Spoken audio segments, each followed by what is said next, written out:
Volleyball academy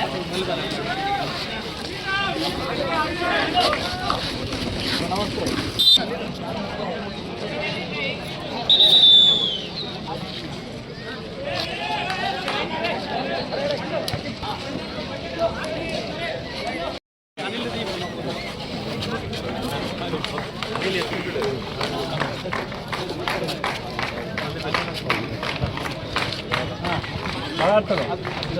BBA volleyball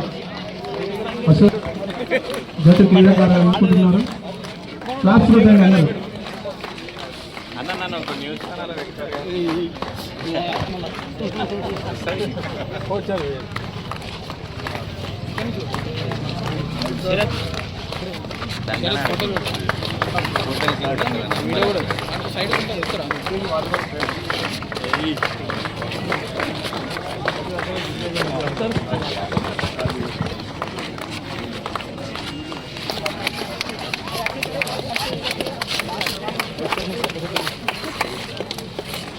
మంచిగా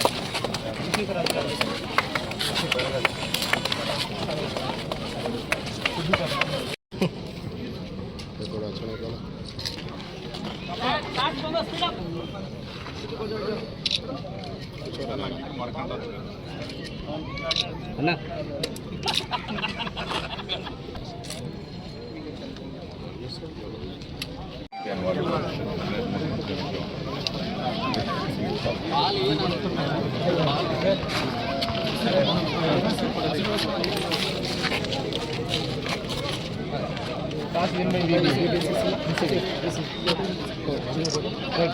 position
మన రాజన్న సిరిసిల్ల జిల్లా అన్ని మండలాల నుంచి గారిని కోడం శ్రీనారాయణ గారిని ఇక్కడ పెద్దలందరినీ సంప్రదించగానే మా చొప్పదండి ప్రకాష్ అన్న గారు టౌన్ క్లబ్ నుంచి మేము ఉన్నాం శ్రీకుమార్. Thank you.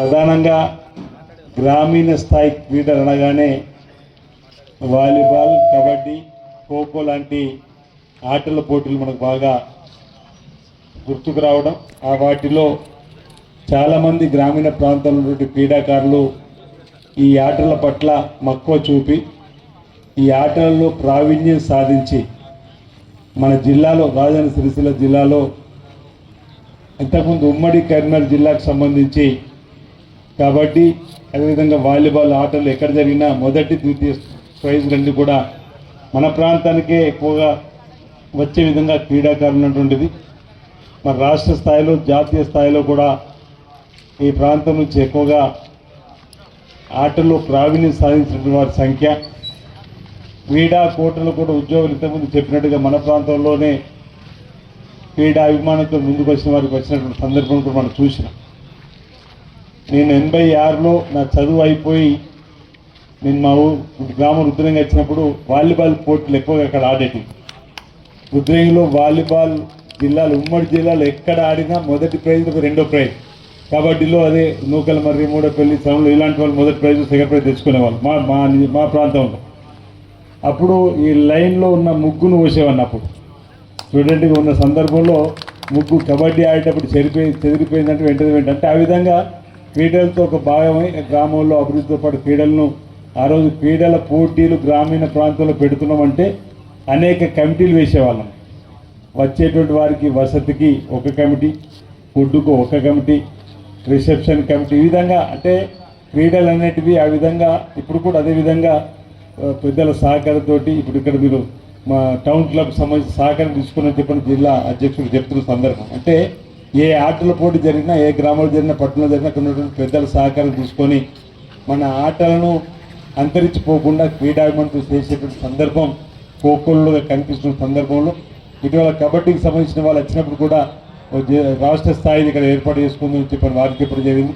వాలీబాల్ కూడా ఇక్కడ ఏర్పాటు చేస్తుందని చెప్పినా కానీ ఇక్కడ మీ నుంచి మన రాష్ట్ర స్థాయిది సంబంధించి డేట్లు ఇస్తామని చెప్పి ఇంకా మీరు ఇస్తలేదు. ఒకవేళ ఇస్తే రాష్ట్ర స్థాయికి తప్పనిసరి మనం వెళ్ళాలనుకున్నాం. సిరిసిల్ల మహేంద్ర రెడ్డి అనుకున్నట్టు అక్కడైనా పర్వాలేదు, ఒక చక్కటి కార్యక్రమాన్ని మనం ఏర్పాటు చేస్తూ దానికి సంబంధించి ముందే ఒక 10-15 రోజుల ముందే కసరత్తు చేసుకొని ఎక్కడెక్కడి నుంచి వెళ్ళి కబడ్డీకి సంబంధించిన వాళ్ళకు కూడా చెప్పిన అది కూడా మర్చిపోకుండా రెండు కూడా మనం చూస్తూనే 10-16 నెలలు అడ్డం సార్ మేము మాట ఇచ్చినాం, దానికి కట్టుబడి ఉన్నాం. దానికి నిర్వాహకులు ఉన్నటువంటి మీరు తప్పనిసరిగా రాష్ట్ర స్థాయి పోటీల్ని ఇక్కడ ఈ ప్రాంతంలో ఏర్పాటు చేసుకోవడానికి కోసం మీరు ఆ డేట్లు ఏదైతే state kabaddi association, state volleyball association సంబంధించి మీ అకాడమీకి సంబంధించినటువంటివి ఏ డేట్లలో ఎక్కడెక్కడ ఏర్పాటు చేయాలి ముందే ఒక క్యాలెండర్ ఉంటుంది. కాబట్టి ఆ క్యాలెండర్లో తప్పనిసరిగా పొందపరచండి. మన ప్రాంతంలో తప్పనిసరిగా చక్కటి 2 రోజులు ఏర్పాటు చేసుకుందాం, 3 రోజులు ఏర్పాటు చేసుకుందాం. మీకు వచ్చే జట్లను బట్టి వారికి వసతి గదులు కానీ, భోజన సౌకర్యాలు కానీ, ఏ విధంగా ఎంతమంది వస్తారు ఇంకా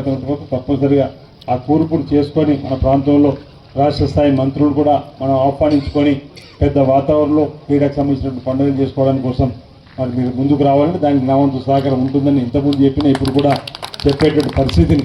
కాకపోతే దాని నిర్వాహకులు ఉన్నటువంటి మీరు సిద్ధశుద్ధితో పనిచేసినట్టయితే ఆ డేట్ తీసుకుని వచ్చినట్టయితే మనం ముందుకు పోవడం కోసం ప్రయత్నం చేస్తామని సందర్భంగా తెలియజేస్తూ ఈ రాష్ట్ర ప్రభుత్వం కూడా క్రీడా రంగానికి మొదటి ప్రాధాన్యత ఇవ్వాలని గౌరవ ముఖ్యమంత్రి రేవంత్ రెడ్డి గారు మాట్లాడిన పలు సందర్భాల్లో కూడా మనకంటే అంటే మన రాష్ట్రం కంటే చిన్న దేశాలు కూడా ఒలింపిక్స్లో అనేక పథకాలు తీసుకొని పోతున్నప్పుడు ఎందుకు మనలో ఉన్నటువంటి క్రీడాకారులకు సంబంధించిన వాళ్ళు ఒలింపిక్స్లో పథకాలు తీసుకురాకూడదు, ఆ వైపు మనం ఎందుకు ఆలోచన చేయకూడదని చెప్పనే ఆలోచనతోటి ఈరోజు స్పోర్ట్స్ యూనివర్సిటీ అనేది కూడా మన ఈరోజు తెలంగాణలో తీసుకొని వచ్చేయండి.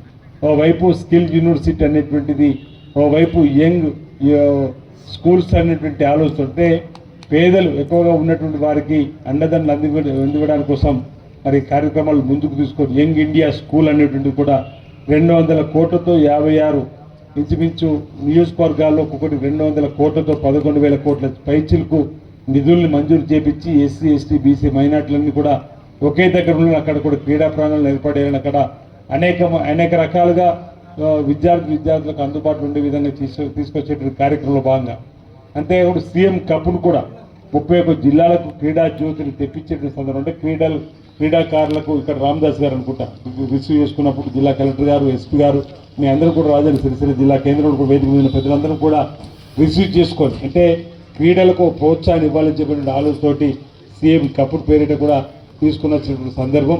దాంతోపాటు ప్రధానంగా రాజన్న సిరిసిల్ల జిల్లా కేంద్రంలో ఈ మధ్యలో క్రికెట్కి సంబంధించినటువంటి అంటే ఆధునిక క్రీడగా క్రికెట్ ఈరోజు కబడ్డీ కానీ, వాలీబాల్ కానీ, ఖోఖో కానీ 80వ దశకం వరకు ఉర్రూతలెత్తించినటువంటి క్రీడలుగా మనం చూసాం. ఆ తర్వాత ఈ క్రీడతో పాటు అదనంగా ఆధునిక క్రీడగా క్రికెట్ రావడం, ఆ క్రికెట్ పట్ల కూడా ఎక్కువగా క్రీడాకారులు మొగ్గు చూపడం, మక్కువ చూపడం, క్రికెట్ కూడా అనేక గ్రామాల్లో ఆడుతుండడం, వేసవికాలం వచ్చిందంటే సాయంత్రం అయిందంటే సరదాగా కూడా వాలీబాల్, కబడ్డీతో పాటు క్రికెట్ ఆడుతున్న వారికి కూడా క్రీడా మైదానాలు కావాలని చెప్పి కోరుతున్నప్పుడు ఈరోజు స్టేడియాలు మనకు ఉన్నప్పటికీ క్రికెట్కి సంబంధించి ఎక్కువ స్థలం కావాలని చెప్పంటే సిరిసిల్లలో కూడా ఒక 5 ఎకరాల స్థలంలో ఇవ్వాలని చెప్పిన ఒక నిర్ణయం తీసుకొని ప్రభుత్వాన్ని లేఖ రాయడం, దానికి అందమైన స్థలం కోసం చూస్తా ఉన్నారు. బహుశా వేములవాడలో కూడా 5 ఎకరాల స్థలం కావాలని చెప్పని కోరడం, నేను చదువుకున్నటువంటి జూనియర్ కాలేజ్ కోర్టులకు సంబంధించి కూడా ఈ మధ్యలో క్రికెట్ పోటీలు పోయినప్పుడు అక్కడ కూడా అడిగితే అక్కడ కలెక్టర్ మాట్లాడి అక్కడ కూడా ఒక 5 ఎకరాలు ఇవ్వాలని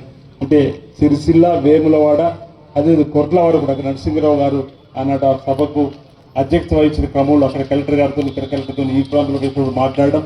ఈ సందర్భంలో పెద్దలు శివసేన రెడ్డి గారు ఈ స్పోర్ట్స్ అథారిటీకి సంబంధించినటువంటి చైర్మన్ ఎంపికైన మా ప్రాంతంలో ఎక్కువగా కబడ్డీ అడిగితే కబడ్డీ మ్యాట్ కావాలని ఇక్కడ కూడా మన మ్యాట్ వాలీబాల్ సంబంధించి వచ్చినట్టు సమాచారం ఇచ్చింది. అది మ్యాట్లు కావాలన్నప్పుడు తప్పనిసరిగా ఇస్తామని చెప్పని వారు చెప్పినప్పుడు స్వయంగా అన్న నేను కూడా వస్తానని చెప్పంటే సిరిసిల్ల వేములవాడకి ఇప్పటికి 3 సార్లు వారు సమయం ఇవ్వడం, ఆ 3 సార్లలో 2 సార్లు నేను అసెంబ్లీ సమావేశం ఉండడం వల్ల, ఒకసారి సీఎల్కి సంబంధించిన సమావేశం ఉండడం వల్ల ఆగిపోయింది.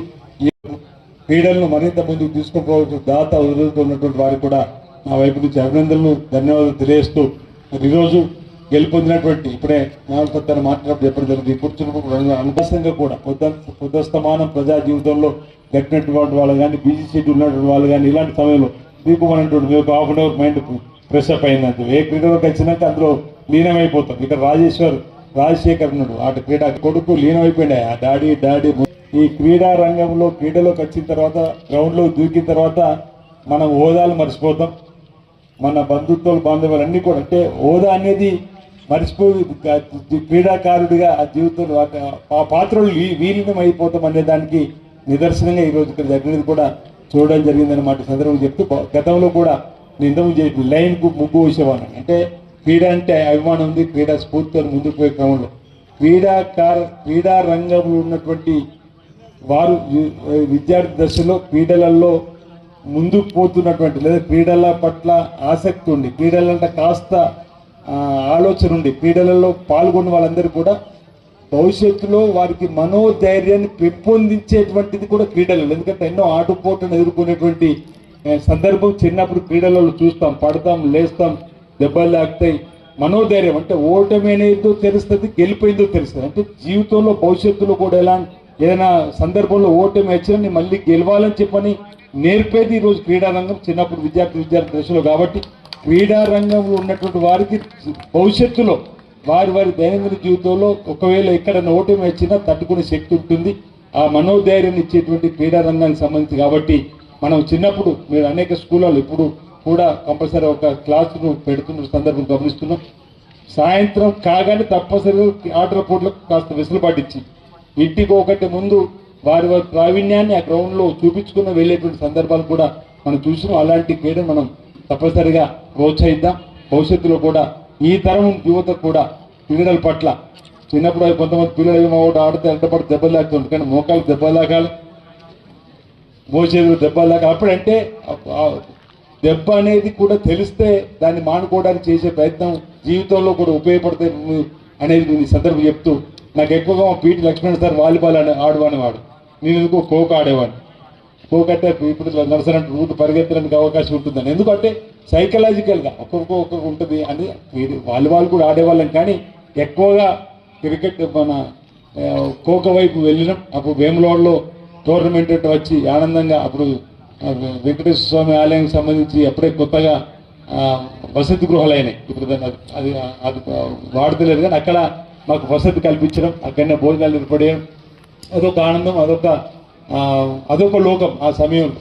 అలాంటి దానికి మనం ఈరోజు ఆ బాధ్యత గల పదవులు ఉన్నాం కాబట్టి తప్పనిసరిగా ఈ క్రీడలను ముందుకు తీసుకుపోయే క్రమంలో మన సహకారాన్ని అందిస్తూ ముందుకు పోవాలని వేదిక మీద మీ అందరం కూడా తప్పనిసరిగా ఆ క్రమంలో సహకారం అందిస్తామని చెప్పి ఇక్కడ ఉన్నటువంటి వాలీబాల్ అసోసియేషన్కి సంబంధించినటువంటి పెద్దలకు, కబడ్డీ అసోసియేషన్ పెద్దలు కూడా ఒకరిద్దరు వారికి కూడా తెలియజేస్తూ భవిష్యత్తులో మాత్రం నేను మళ్ళీ చెప్తున్నది మూడోసారి చాత్రాజ్పల్లిలో చెప్పిన మొదటి నేను గెలిచిన 3 నెలల్లో రాష్ట్ర స్థాయికి నేను రెడీ అని, రెండోది చాత్రాజ్పల్లిలో మళ్ళీ నన్నే జీవికి తీసుకుపోయింది కానీ రాష్ట్ర స్థాయికి తీసుకురాలేదు. మరి ఇప్పుడు ఇక్కడ తీసుకొచ్చేది మరి రాష్ట్ర స్థాయి వాలీబాల్ పోటీలకు మీరు తొందరగా వీలైన తొందరగా 2 నెల రోజులు అడ్డీట తేడాలా 3 మాసాలు తేడాలను పెట్టుకుంటారు కానీ మీరు పెట్టండి. దానికి సంబంధించి మంచి చెడు అన్నీ మనం ముందుండి కార్యక్రమం చేసుకుందామని చెప్పాను. మాట సందర్భంగా ఈ తెలియజేస్తూ రాష్ట్ర స్థాయి క్రీడా కార్యక్రమం మన ప్రాంతానికి తీసుకొచ్చిన వాళ్ళం అవుతాం.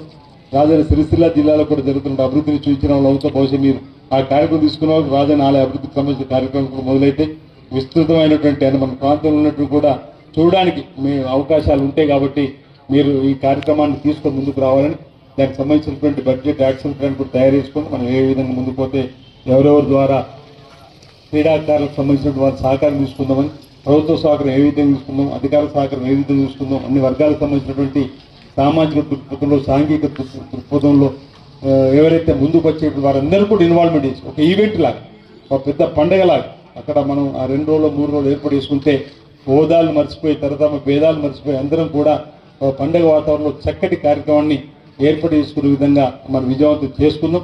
వీలైతే ఆ 3 రోజులు నేను కూడా ఏ ప్రోగ్రాం పెట్టుకోకుండా ఆ కార్యక్రమం ఉండే విధంగా, అంతకంటే ముందు కార్యక్రమం తీసుకొని ఉండే విధంగా, మరి ప్రతినిత్యం మీ మధ్యలో ఉండే విధంగా నేను నిర్ణయం తీసుకొని ఉంటాననే మాట కూడా సందర్భంగా తెలియజేస్తూ, ఒకవేళ ఆ సమయం తప్పని పరిస్థితిలో సేల్కో తప్పని పరిస్థితిలో ఏదైనా మీటింగ్ అనుకోకుండా వస్తుంది. ఈ రోజు ఇక్కడికి వస్తున్నా రాహుల్ గాంధీ గారు వస్తున్నారు, బయలుదేరి రావాలని చెప్పిన సమాచారం వచ్చింది. అంటే ఆ విధంగా అలాంటివి ఉంటే తప్ప నా చేతులు ఉంటుంది. కాబట్టి ఆ 3 రోజుల ప్రోగ్రాం మంచిగా చేసుకుంటాం. మనం మన జిల్లాకు ఉమ్మడి జిల్లాకు సంబంధించిన మంత్రులు కానీ ఇంకా పెద్ద వాటిని కూడా మనం ఇన్వాల్వ్మెంట్ చేసుకుంటే అయితే ఈరోజు వాళ్ళు వస్తే కేవలం క్రీడా రంగాన్ని ప్రోత్సహించాలి, మన జిల్లాలో సమస్యలు పరిష్కారం చేసుకోవడానికి అవకాశాలు కూడా మనకి ఏర్పడతాయి. తరచూ మంత్రులు మన జిల్లాలో పర్యటించినట్టయితే మన యార్డు డిపోను 50 కోట్లతో తీసుకుని రావడం జరిగింది. దాన్ని మరింత పెంచాలని చెప్పి మరో 50 కోట్లు పెంచాలని చెప్పి మేము కావాలి తీసుకున్నాం. మొన్న మనం ఇక్కడ ఇంచుమించు ప్రత్యక్షంగా 800 మందికి, పరోక్షంగా 2000 మందికి ఉపయోగపడే కుట్టు మిషన్ కేంద్రాన్ని కూడా మనం ప్రారంభం చేసుకోవడం జరిగింది. ఇప్పుడు బతుకమ్మ చీరలకు సంబంధించినటువంటిది కూడా ఇక్కడ ఆల్రెడీ పని ప్రారంభం చేసే క్రమంలో 1,30,00,000 చీరలకు మొదటి దశ 65 లక్షల చీరలకు సంబంధించి ప్రొడక్షన్ ఇవ్వాలని చెప్పని నూలును ఏదో యాడ్ డిపోతో ఇచ్చే క్రమంలో చాలా మంది మాకు కూడా కావాలంటే 50 కోట్లకు ఇంకా అదనంగా 50 కోట్లు కావాలని చెప్పని క్రమంలో, అంటే ఇటు నేతలకు, రైతన్నలకు, ఇటు యువకు, క్రీడా రంగానికి రకరకాలుగా ఏవైతే ఉంటాయో వారందరూ కూడా మనం కార్యక్రమం చేసుకునేవాడానికి కూడా ఉపయోగపడుతుంది చెప్పని మాట చెప్తూ, తరచూ ప్రజా జీవితం ఉన్నటువంటి వాళ్ళు, పదులు ఉన్నటువంటి వాళ్ళు, గ్రామీణ ప్రాంతాలు, పట్టణ ప్రాంతాలు ఇలాంటి కార్యక్రమాలు తరచూ వెళ్ళినట్టయితే అనేక సమస్యలు పరిష్కారం అవడానికి ఒక అవకాశం ఉంటుందనేది ఒక ఉదాహరణ చెప్పి, ఈ మధ్యలో మీ ఎమ్మెల్యే గెలిచినాక అగ్రవారం రమ్మంటే డిగ్రీ కాలేజీకి వెళ్ళినాం. అక్కడ అగ్రవారం డిగ్రీ కాలేజీకి వెళ్ళిన తర్వాత ప్రిన్సిపాల్ గారు, లెక్చరర్స్, మహిళలు అందరూ కూడా ఇక్కడ ఇంచుమించు 600 స్ట్రెంత్ తీసుకురాగలిగినాం. చాలా చక్కగా డిగ్రీ కాలేజ్ నడపగలుగుతున్నాం. కానీ బాలికలకు హాస్టల్ లేకపోవడం వల్ల చాలా ఇబ్బంది అవుతుంది. డేస్ కాలేజ్ వస్తువులు ఒకవేళ బాలికల హాస్టల్ ఉంటే బాగుంటుంది. గత 10 సంవత్సరాలుగా ప్రయత్నం చేస్తున్నా, అవుతలేదని చెప్పంటే నా ప్రయత్నాన్ని మొదలు పెడతానని చెప్పి ఎక్కడ వాళ్ళకి మాట ఇవ్వాలి. ఆ రోజు వాళ్ళు అడిగింది 5 కోట్ల పైచిలకు నుంచి 6 కోట్ల వరకు నాకు బాలికల